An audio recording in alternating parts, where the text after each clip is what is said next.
Fund को लेकर ये प्रेस कॉन्फ्रेंस चल रही है। हमारे मंत्री और सांसद और विधायकगण थे, उसकी उपस्थिति में दिए 7 लाख लोग और 47,000 लोगों का अलग प्रधानमंत्री जी से आग्रह है कि उसको भी जारी कर दिया। तो बात है जाता आज जो प्रेस कॉन्फ्रेंस जिसके लिए हम लोगों ने आमंत्रित किया है,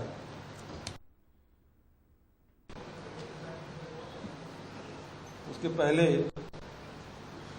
तो ये 86 लाख खरीदने की बात उन्होंने कही थी, अब 61 लाख हो गया। भारतीय जनता पार्टी के लोग बोलते एक दाना धान खरीदेंगे, तो 86 का 61 हो गया। अब जो लिखित आदेश है वो सही है, भारतीय जनता पार्टी का हमारे मित्र कह रहे हैं वो सही है। फिर उन्होंने कहा कि हाँ बहुत घोटाला हो रहा है। भैया रमन सिंह के पुराना ऑडियो सुन लें, 1 साल कमीशन खोरी बंद कर दें तो 30 साल राज करेंगे। तो जो स्वीकार कर चुके हैं उस पर कार्रवाई कर ले पहले प्रधानमंत्री जी। पीएससी के बारे में बोले, पीएससी के बारे में मैं तो पहले दिन से कह रहा हूं, आपके पास कोई प्रमाण हो तो मुझे दीजिए, मैं तुरंत कार्रवाई करूंगा। अब उसकी जांच कराएंगे बोल रहे प्रधानमंत्री। झीरम के मामले में भी उन्होंने कहा था 15 दिन के भीतर में झीरम घाटी की जांच हम कराएंगे और जो अपराधी होगा जेल की शिक्षा होगा। तब वो 2014 की बात है जब वो केंद्र में सरकार नहीं आए थे, उसको पहले बोले थे। आज हम एनआईए की चिट्ठी लिख रहे हैं, केंद्र सरकार की चिट्ठी लिख रहे हैं, लेकिन कोई कार्रवाई नहीं होगी। कितना विश्वास करेंगे। अब आज जो प्रेस कॉन्फ्रेंस जिस उद्देश्य से बुलाए हैं उसके बारे में मैं आपसे चर्चा कर रहा हूं। एक मिनट, कागज आज ज्यादा ही हो गया।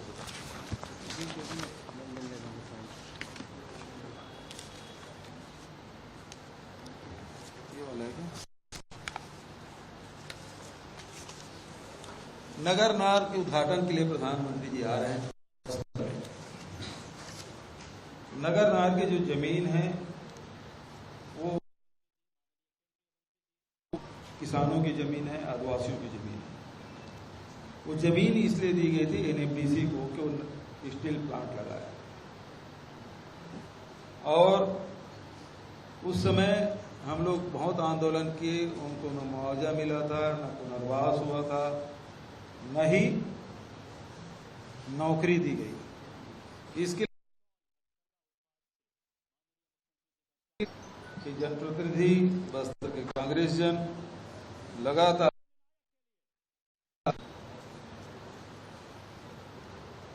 उसके साथ साथ जब हम लोग विपक्ष में थे तब भी ये हम लोगों ने पत्र लिखा कि इन लोगों को पुनर्वास किया जाए, इनको नौकरी दिया जाए, और ये भी लिखा था कि इसे निजी हाथों पे को ना दिया जाए।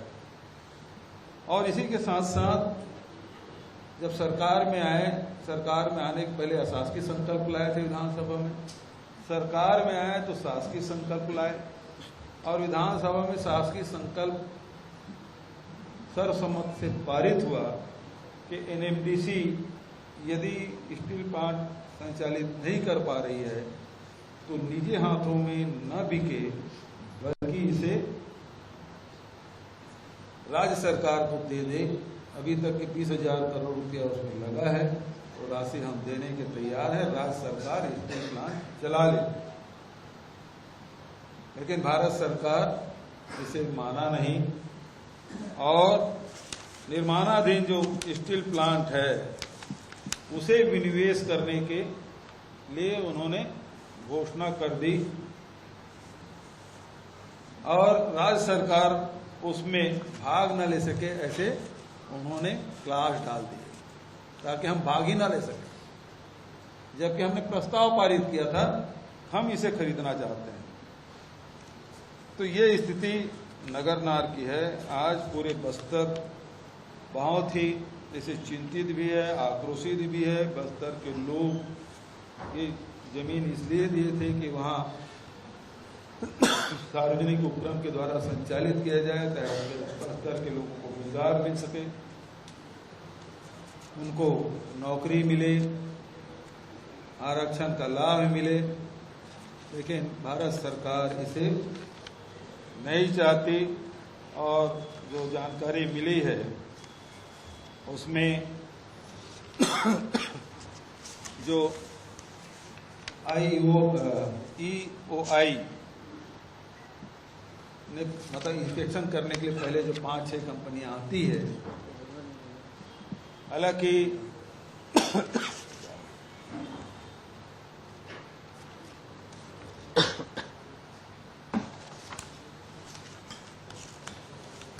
उन्हें नाम तो नहीं बताया। हमने कोशिश की जानने की कौन कौन कंपनी आए हैं, लेकिन न्यू इंडियन एक्सप्रेस में छपी खबर के मुताबिक टाटा, जिंदल, वेदांता, JSW और अडानी ये खरीदने की रुचि इसमें दिखाए हैं।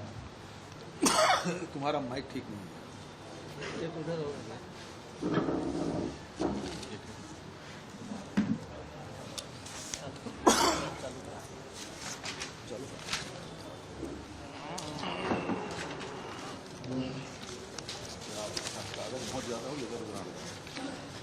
तो सबसे पहली बात तो यह है कि प्रधानमंत्री जी आ रहे हैं, बस्तर और छत्तीसगढ़ के लोगों को आश्वस्त करें कि नगरनार स्टील प्लांट निजी हाथों में नहीं बिकेगा, क्योंकि यहाँ की जो जमीन है इस जमीन को NMDC को दिया गया है, न कि निजी व्यक्तियों को दिया गया है। दूसरी बात, NMDC अब तक के सुपर स्पेशलिटी हॉस्पिटल खोलने का वादा किया था, वो नहीं खोले। प्रधानमंत्री जी आ रहे हैं, हम एम्स खोलने की मांग करते हैं।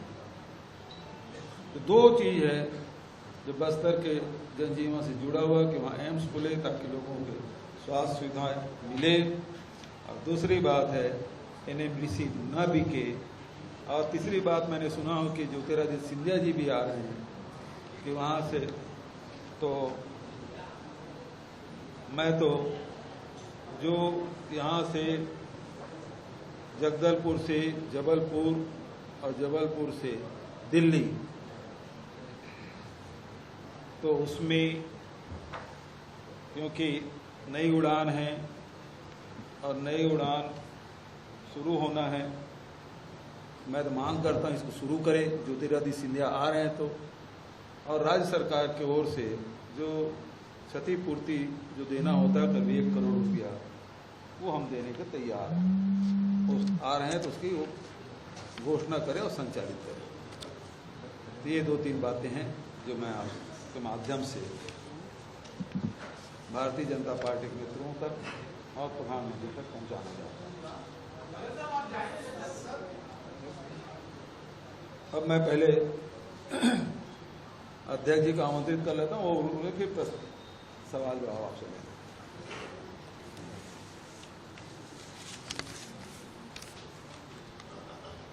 सभी मीडिया साथियों को बहुत बहुत धन्यवाद।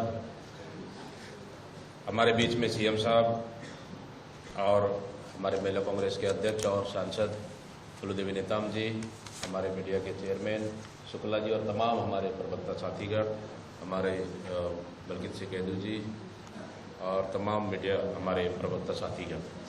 आदरणीय साथियों, भाजपा की मोदी सरकार द्वारा बस्तर का नगरनार इस्पात संयंत्र बेचना बस्तर की भावनाओं के खिलाफ है। अपने मित्रों को फायदा पहुंचाने मोदी सरकार बस्तर के लोगों को धोखा दे रही है। साथ ही नगरनार इस्पात संयंत्र बेचने के विरोध में 3 अक्टूबर को पूरे बस्तर बंद किया जाएगा, क्योंकि आप देख रहे हैं लगातार बस्तर की भावनाओं के साथ मोदी सरकार खिलवाड़ कर रही है। बस्तर की जनता ने सपना देखा था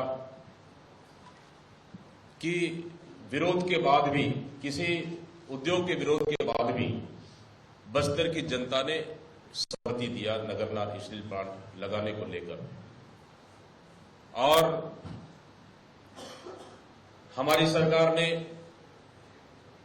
शासकीय, जब हम लोग सरकार नहीं थे तब भी माननीय मुख्यमंत्री, वर्तमान मुख्यमंत्री और उस समय प्रदेश अध्यक्ष थे, तब उस समय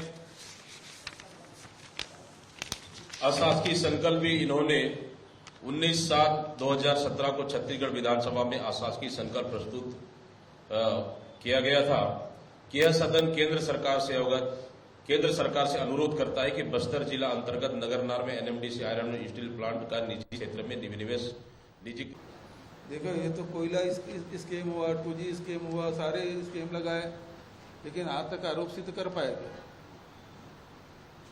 राजीव जी ने ये कहा कि हम केंद्र से पैसा भेजते हैं, वो राज्य में जाता है, राज्य से फिर संभाग में जाता है, संभाग में जिला में जाता है, जिला से ब्लॉक में जाता है, फिर पंचायत में जाता है, फिर गांव में जाता है।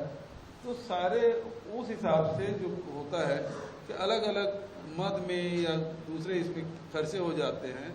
ये उन्होंने कब वो 15 पैसा पहुंचता है, तब राजीव जी ने व्यवस्था की कि केंद्र सरकार सीधा वो पैसा है वो पंचायतों में भेजेगी। इस मामले में कहा तो उसको गलत ढंग से इंटरप्रेट कर रहा है। और जाति धर्म का आधार पर कम से कम प्रधानमंत्री को तो नहीं बोलना चाहिए, झूठ भी नहीं बोलना चाहिए। भाई प्रधानमंत्री कितना झूठ बोल रहे हैं कि धान हम खरीदते हैं, इससे बड़ा झूठ क्या हो सकता है। राज्य सरकार खरीदती है, गारंटी दे रहे हैं, और था तो उन्होंने बोनस देने के लिए क्यों मना कर दिया भाई। गुजरात मॉडल की बात करती थी, कल मोदी जी ने कहा कि ये मोदी मॉडल, तो क्या छत्तीसगढ़ की जो भूपेश सरकार का मॉडल है अब उससे मोदी मॉडल की लड़ाई होगी? ये छत्तीसगढ़ में वो कांग्रेस का मॉडल है, छत्तीसगढ़ का कांग्रेस का मॉडल। और जिसके सामने मोदी जी अपना गुजरात मॉडल कभी 10 साल तक बता नहीं पाया, मोदी मॉडल की बात कर रहे हैं। तो मोदी मॉडल है क्या, ये तो बताए। हमने 5 साल में बता दिया कि आम जनता किस प्रकार से इसमें आर्थिक रूप से संपन्न हो रहे हैं, शैक्षणिक और स्वास्थ्य की सुविधाएं मिल रही है, किस प्रकार से छत्तीसगढ़ को संस्कृति के ऊपर लाया जा रहा है, सारे लोग गौरवान्वित महसूस कर रहे हैं। तो ये छत्तीसगढ़ का मॉडल है, वो बताए मोदी मॉडल क्या है। सत्यप्रकाश जी इधर से एक मिनट आज सत्यप्रकाश जी।